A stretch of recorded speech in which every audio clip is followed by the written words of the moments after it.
Salut les amis, nouvelle vidéo sur la chaîne Micarep. Aujourd'hui je me déplace chez un ami youtubeur, Splinter et Shark Reptile. Salut les amis. À côté de moi. Donc il me reçoit donc dans son monde. Donc honnêtement j'ai visité avant, donc incroyable. Les installations elles sont belles.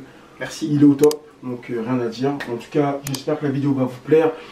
Je vais mettre le lien de sa chaîne YouTube, évidemment, n'hésitez pas à vous abonner à sa chaîne, il a Instagram aussi, je vais essayer de tout mettre. Et TikTok aussi, où je suis très régulièrement en live. C'est vrai, ouais, c'est vrai. Ouais. Bon, moi, il faut que je travaille mon TikTok, c'est pas encore ça. Donc voilà, j'espère. Donc en tout cas, j'espère que la vidéo va vous plaire. N'hésitez pas à liker, à lâcher des commentaires. Et je vous dis à très vite sur la chaîne Micarep. Ciao. Ciao les amis.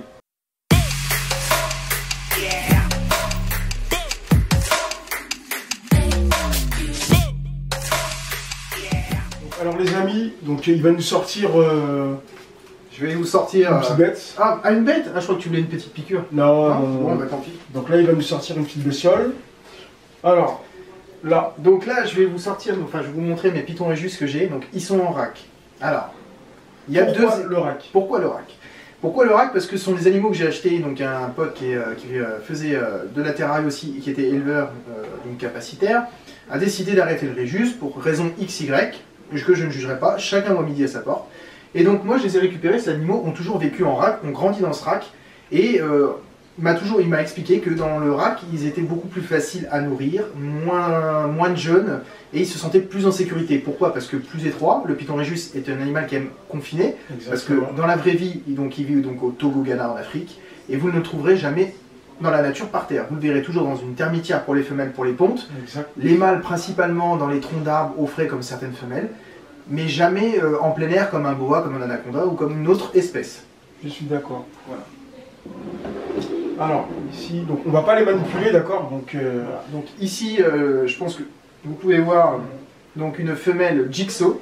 Voilà. Je vais essayer de voir. Une petite femelle Jigsaw. Donc Jigsaw c'est quoi? Donc c'est un mélange de deux gènes codominants, du pinstrip avec du mojave.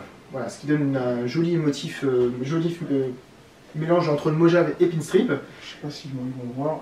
Bah, on va peut-être, ouais, on peut un petit moment après la manger. Voilà, donc petite pinstrip.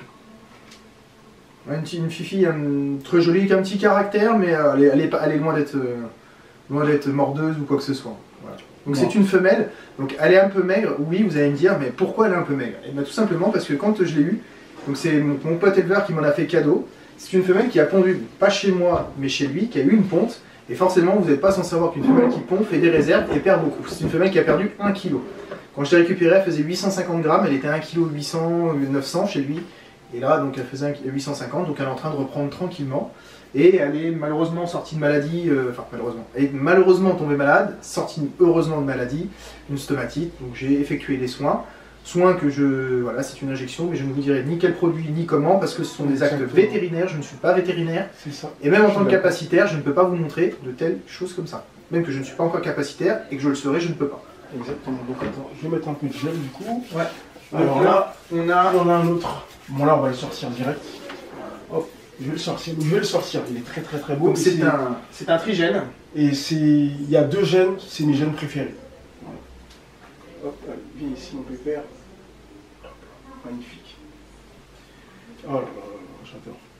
Donc c'est un Enchi Fire Yellow Belly, donc 3 gènes. Donc le Enchi va avoir tendance à plutôt ternir les couleurs, comme on peut voir. Le Fire va se retrouver beaucoup plus sur les motifs.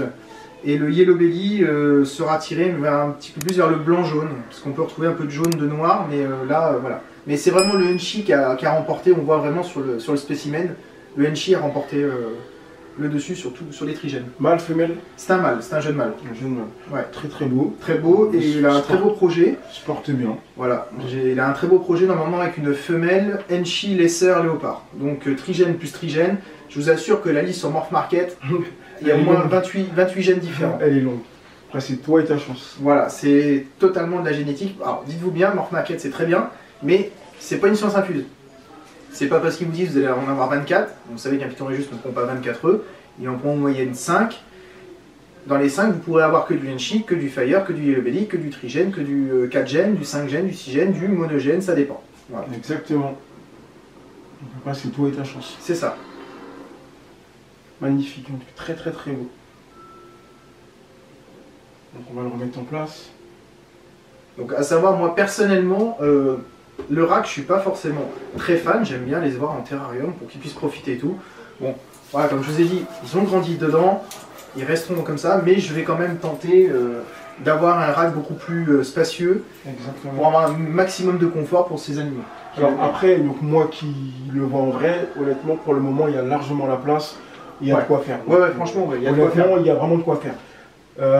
Voilà, moi j'ai connu des éleveurs, donc je ne dirais pas les noms, mais voilà, le spécimen que je viens de rentrer dans des racks plus petits que ça. Ouais, malheureusement, ouais. Et donc ça crée beaucoup de retard de croissance, ça crée des problèmes, ça crée des maladies, ça crée plein de choses. Donc, alors celui-là, je vais vous le sortir. C'est une pépite. Ça, c'est mon. Ah là là, c'est son coup de cœur sur tous ceux qu'il a vus à la maison, on a déjà fait le tour. C'est sur celui-ci qu'il a craqué. Bon, on va changer l'eau après parce que j'ai mis un peu de binous. Ouais, mais ça, c'est pas grave, on changera. Donc ça c'est une super forme avec une forme codominante. Donc c'est Ivory Russo.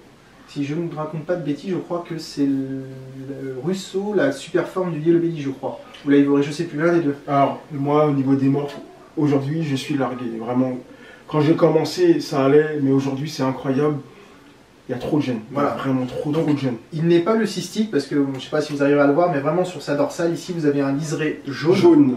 Qui prouve bien qu'il n'est pas le cystique. Le cystique c'est totalement blanc, c'est-à-dire c'est que le blanc qui ressort sur les couleurs principales que disposent les animaux.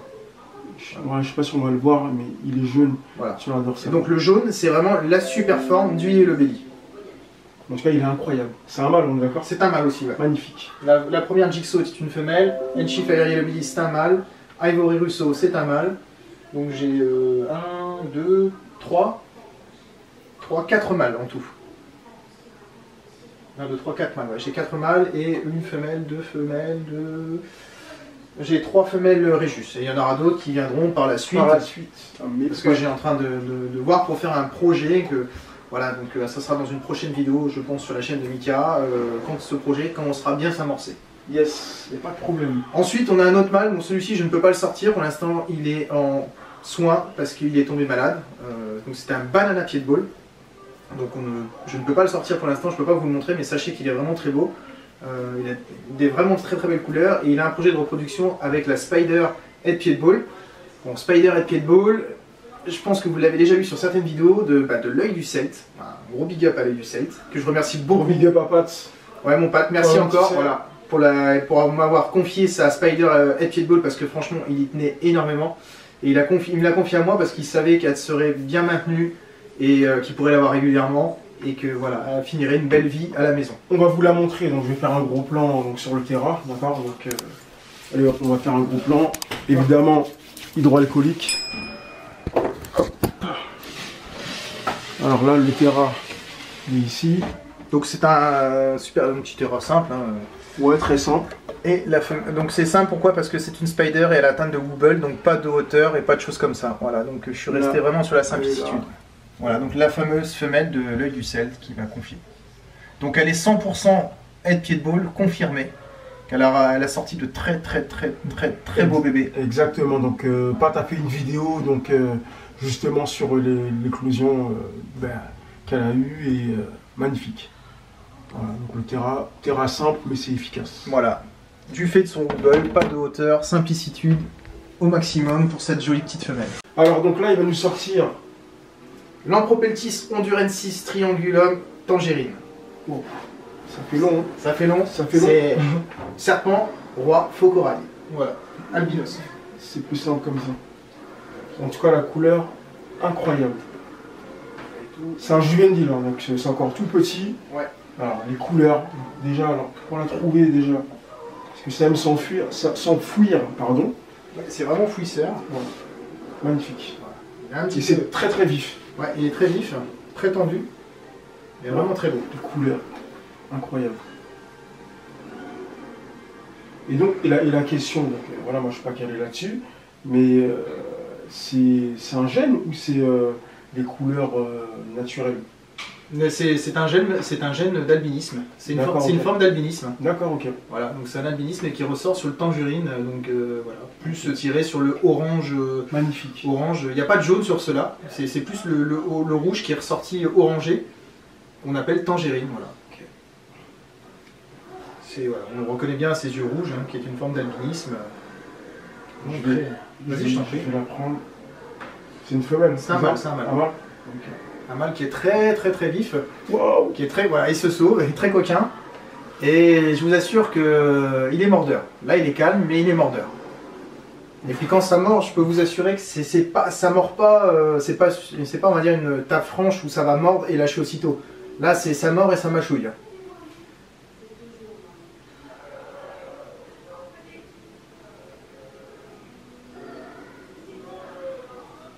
Vraiment 2 points d'appui. Ah, tout le temps, les 2 points d'appui, c'est primordial. C'est rapide. Hein. Incroyable les couleurs.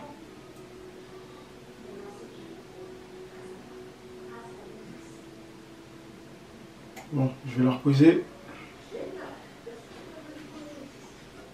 Hop, il a gardé la taille du terrain, donc il y a de la place. Donc c'est un terrain de 80. Ouais, terrain de 90, 50-50. Comme dit Mika, il y a de quoi faire. C'est ça. Donc je vais te faire un gros plan tout de suite. Donc c'est son terrain définitif, bien entendu. Et ça, pareil pour la reproduction. Donc il faut bien nourrir mâle et femelle avant. Après une période, soit vous pouvez faire en hivernation, c'est pas forcément une obligation, mais c'est recommandé. Ok. Et sinon mettre mâle et femelle ensemble, mais par contre il faut vraiment bien leur donner à manger, c'est très important parce que c'est taupiophage, ça se mange entre eux. Il y a moyen que la femelle étant plus grande que le mâle, elle attrape le mâle, elle cartonne et puis sort voir le mâle. Il y a beaucoup d'éleveurs à qui ça arrive. Ouais. Ça c'est quelque chose que j'ai jamais vraiment compris. Donc pour la reproduction, ça doit vraiment être compliqué du coup. Donc, tu vois.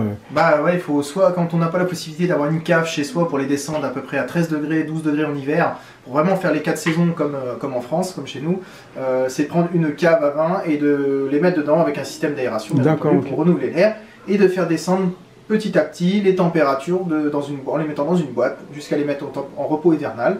Sortie d'hivernation, on les nourrit bien et hop, on met mâle et femelle et généralement ça prend du premier coup. Nouveau Python Réjus, donc voilà. Alors dis-moi, on va pas la sortir. Non, on ne peut pas la sortir, pourquoi? Parce que donc depuis le mois de janvier, elle a eu 6 loques avec un mâle, donc elle est en attente de savoir si elle est pleine ou pas, donc j'attends l'ovulation, donc vous savez que quand un serpent ovule, il faut éviter de manipuler pour éviter les rétentions d'œufs. Donc elle est vraiment en totale tranquillité, je n'ouvre que pour lui changer l'eau.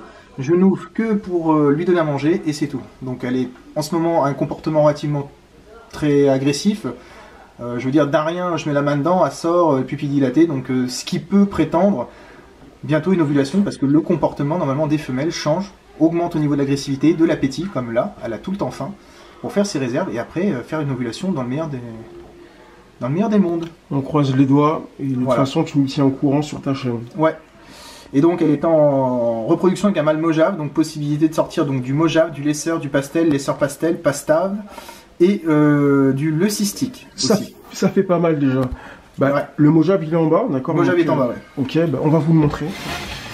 C'est pareil, c'est un petit bonhomme que j'aime depuis très longtemps et c'est vraiment la crème des crèmes aussi.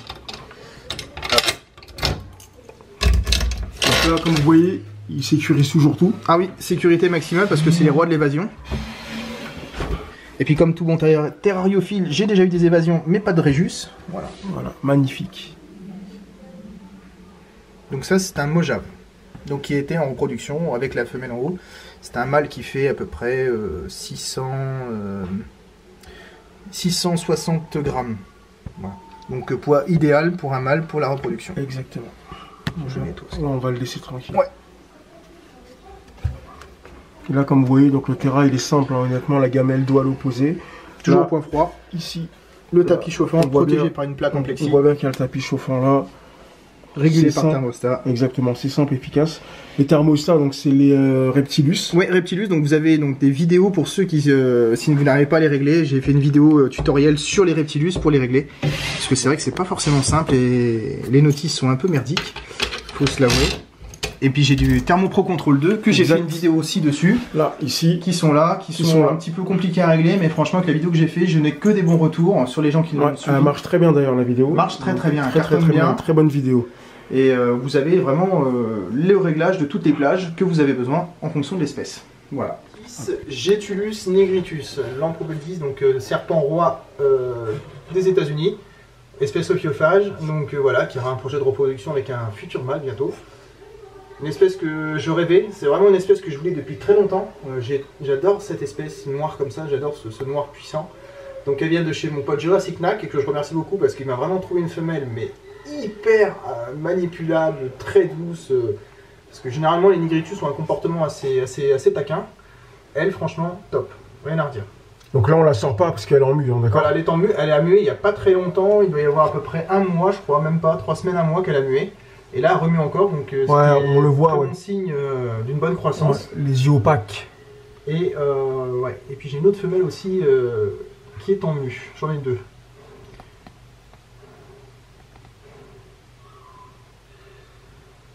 Excellent. On va la laisser tranquille. Là, donc le terra, donc bon, après il est suffisant pour elle. Oui, et il a elle peut y rester largement un an et demi. Voilà, une grosse souche. Où elle peut se cacher dedans, qui est posée directement sur son point chaud, comme ça, juste à se caler, elle ressort comme elle veut, comme elle a envie. Et tout. Voilà. Elle est partie dans son substrat, mademoiselle. Et puis voilà. Donc là, je vais lui mettre une paire royale. Exact. En attente. Voilà, donc ça, c'est du joint à vitre qui tient. Hein, c'est pas du joint à vitre exceptionnel. Merci Amazon. Made in China, ça aussi, mais bon. On fait ce qu'on peut, voilà. Donc c'est juste vraiment pour éviter une évasion. Toujours. Avec en plus une cale de sécurité. Ça y est les amis, on arrive à la fin de la vidéo. En tout cas, merci Mick pour l'accueil. Mais merci à toi d'être venu, c'est gentil. Il n'y a pas de souci. Les installations, elles sont top. Les animaux sont très bien entretenus, rien à dire. En tout cas, n'hésitez pas à le suivre sur sa chaîne YouTube, d'accord? Donc je mettrai tout dans la description. Voilà, donc voilà quoi. Bah, sur ce, je vous dis à très vite sur la chaîne Micarep. À bientôt les amis. Ciao. À bientôt. Ciao.